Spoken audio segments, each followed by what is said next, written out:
Je suis très content d'être ici et de partager avec vous ce moment d'échange sur un sujet qui vous préoccupe tous, qui nous préoccupe et qui est un sujet d'importance et d'avenir.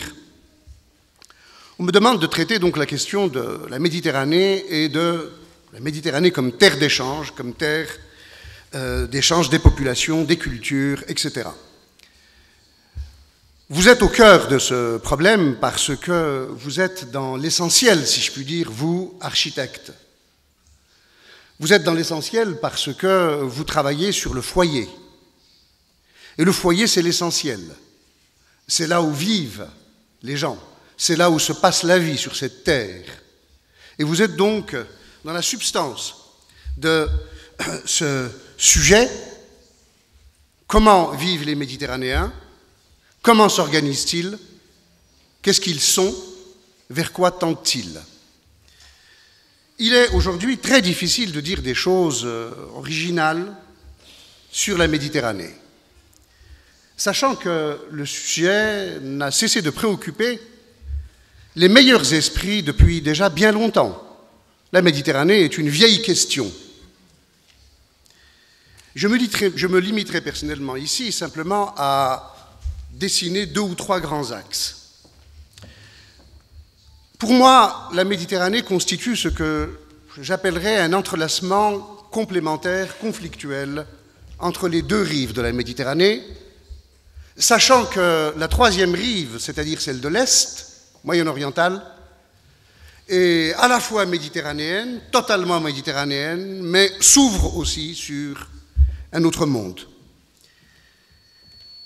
Et dès le moment où vous dites l'entrelacement complémentaire, conflictuel entre les 2 rives, vous voyez bien qu'il s'agit déjà d'une définition qui mérite une explication.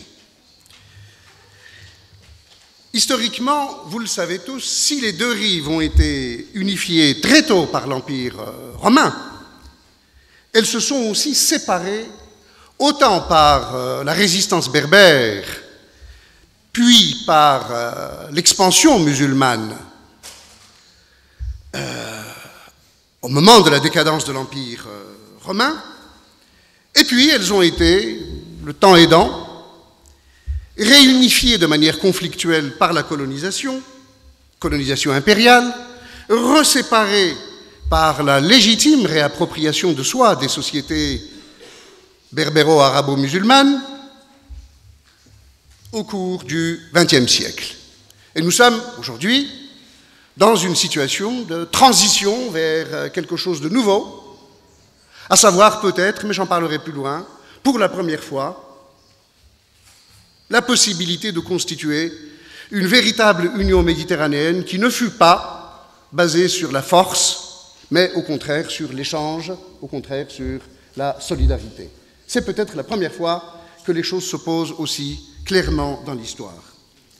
La Méditerranée donc a toujours subi un mouvement d'emprise, d'appropriation, d'emprise, de déprise, de désappropriation, de réemprise, de redéprise, et c'est une histoire continue, n'est-ce pas, de possession, dépossession, conflit, et en même temps complémentarité. Car plus fondamentalement, derrière évidemment cette relation, à la fois conflictuelle et substantielle, unitaire, il y a quelque chose de commun, et c'est ce que nous avons à faire ressortir aujourd'hui. La Méditerranée, c'est aussi et surtout, vous le savez, le lieu de naissance des grandes structures culturelles de la civilisation occidentale, avec d'abord l'émergence d'une rationalité grecque logique et instrumentale, ensuite avec l'avènement historique dans l'histoire de la planète du monothéisme moyen-oriental, juifs, chrétiens, puis musulmans, sur fond, bien sûr, de civilisation égyptienne, car tout ça ne se comprend pas sans la civilisation égyptienne au fond. Freud l'a très bien compris, qui désignait Moïse d'abord comme un Égyptien. Et persane, puisque la Perse n'est pas extérieure fondamentalement à la Méditerranée, la Grèce aidant. Ensuite, la culture médiévale, la culture marchande, jusqu'au XVe, XVIe siècle. Toutes ces créations vont irradier en Europe et dans le monde, et servir de base à l'expansion marchande et bientôt industrielle de l'Europe jusqu'au XXe siècle. Ce processus historique s'est produit à travers des conquêtes, des guerres, des échanges pacifiques aussi, entre les deux rives, mais de quelque façon que l'on analyse ce processus, on voit toujours à l'œuvre dans l'histoire de la Méditerranée cette dialectique de l'emprise et de la déprise, cette dialectique de la domination et de la libération par rapport à la domination. C'est-à-dire, au fond, une dialectique des rapports de force, une dialectique finalement conflictuelle parce qu'on n'a pas su historiquement poser le problème d'une Méditerranée qui fut commune à la diversité de ses peuples. Est-ce que nous sommes aujourd'hui encore dans le filet de cette dialectique? Personnellement, je le crois. Mais nous savons aussi que la meilleure manière de mettre fin à cette histoire, plus subie que voulue, c'est d'accepter des relations égalitaires, fondées sur une interdépendance maîtrisée, pacifique, partagée, bénéfique pour les deux rives de la Méditerranée. On n'y parviendra pas en même temps sans faire un diagnostic sur la situation actuelle.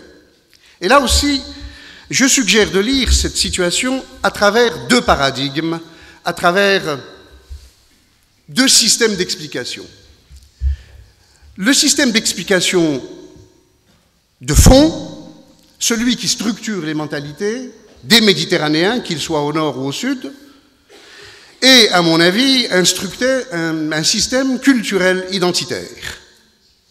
Et face, ou plus exactement au-dessus de ce système culturel identitaire, il y a un paradigme de type politico-économique qui structure les rapports réels entre les deux rives.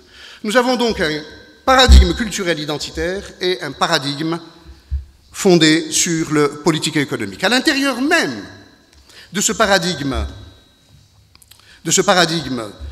identitaire, je dirais qu'il y a deux grandes tendances à l'intérieur de ce paradigme identitaire. Il y a une tendance culturelle identitaire en soi, dirais-je, et une tendance culturelle de l'échange. La Méditerranée, sur le plan de la culture, c'est la relation jamais réellement stabilisée entre des cultures identitaires et des cultures de l'échange.